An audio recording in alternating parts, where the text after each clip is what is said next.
Okey, ini bahan-bahan untuk custard cream. So kita perlukan susu 500 gram. Lepas tu tepung jagung 30 gram. Lepas tu gula 60 gram. Lepas tu perlu telur kuning 4 biji. Lepas tu kena ada campur sikit butter untuk 40 gram dengan whipping cream 200 gram. Mula-mula kita kacau telur kuning ni. Lepas tu kita campurkan gula, kacau sampai sebati.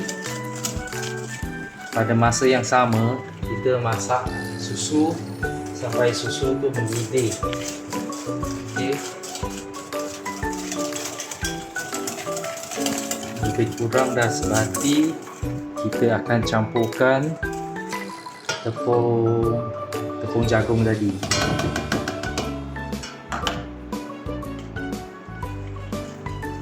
Kena pastikan tepung jagung ni kena kacau sampai sebati.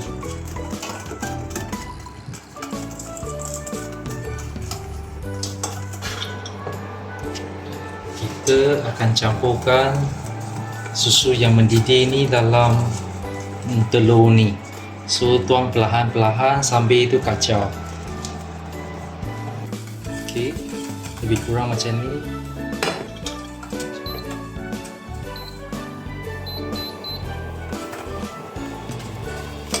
Tuang semula bahan tadi dalam periuk yang sama.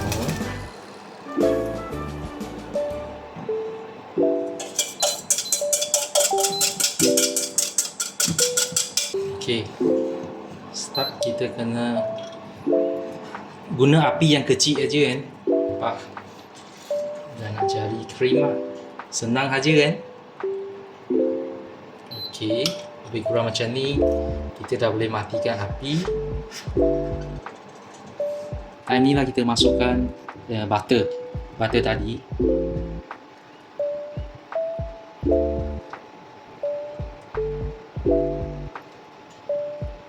Okey, kacau sampai sebati.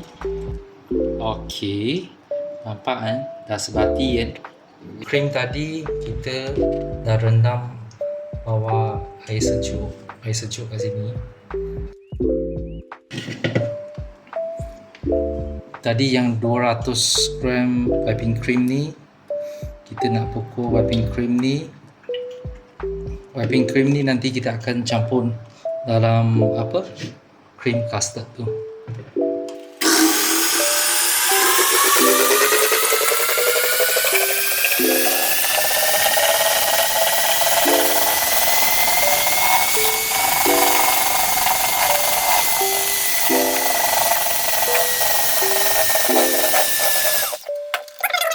Kita campurkan whipping cream. So kita kacau sampai sebati.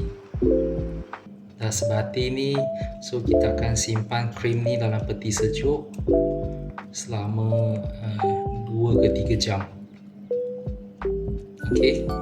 Okey, kita perlukan bahan susu 60 gram. Lepas tu kita perlukan tepung 70 gram. So tepung yang saya gunakan adalah yang daripada Muki lah, yang rising flour. Gula kita perlukan 100 gram.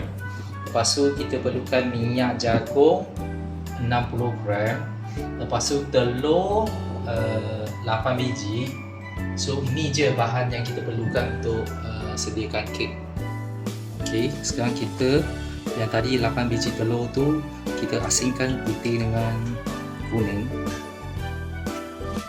Untuk Hokkaido cake ni, bila kita nak asingkan telur kuning dan putih ni, kena pastikan dalam putih ni tak boleh ada kuning. Kalau putih ni tercampur sikit kuning, bila kita nak pukul telur putih ni, dia tak naik. Kalau dalam kuning ni ada putih tak apa, hanya putih ni tak boleh ada kuning dia. So kita dah siap asingkan 8 biji telur ni. So putih ni kita akan simpan dalam peti sejuk, sebab lagi sejuk nanti lagi senang kita nak pukul. Telur kuning ni kita kacau bagi sebati. Lepas tu kita campurkan susu tadi.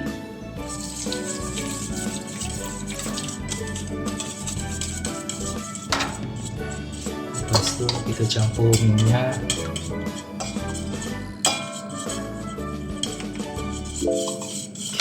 Kacau sampai sebati. Okey, nampak dah sebati. So kita masukkan tepung. Kacau perlahan-perlahan bagi sebati. Jangan over kacau. Jadi dia sebati dia dah okey. Kalau dah sebati dia okey. Okey, masukkan sikit vanila. Ni perisa. Okey. So kita akan pukul telur putih ni. First kita gunakan laju yang tinggi, nak pukul bagi bubble tu keluarkan semua bubble. Lepas tu kita kena campurkan gula 3 peringkat.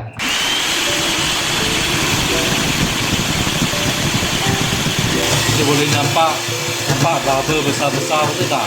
Nanti bubble tu akan hilang.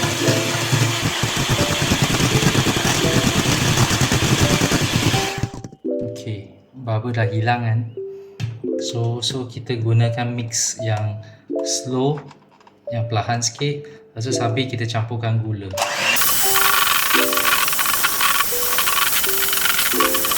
Nampak kalau dia macam nak menitik macam ni, maksudnya tak cukup lagi. Kita kena pukul lagi.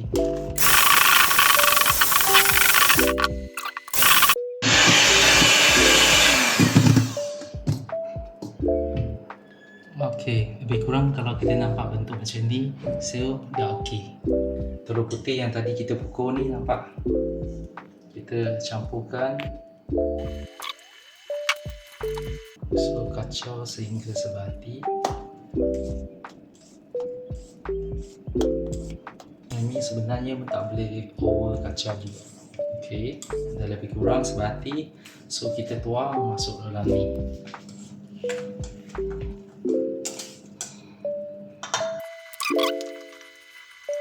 So sama juga, kita kacau bagi sebati. Putih dengan kuning semua dah campur. Kita masukkan kek ni masuk dalam cup. So kita masuk lebih kurang 70% ke ataupun 60% daripada saiz cup tu lah. So oven ni tadi kita dah preheat, suhu dia 150. So, kita dah preheat lebih kurang 5 minit. So kita guna api atas dengan bawah.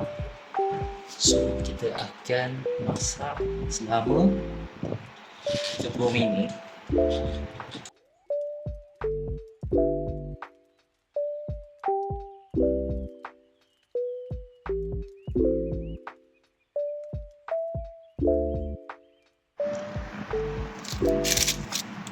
Okey, buat satu lubang letak kek ni, lepas tu kita masukkan krim.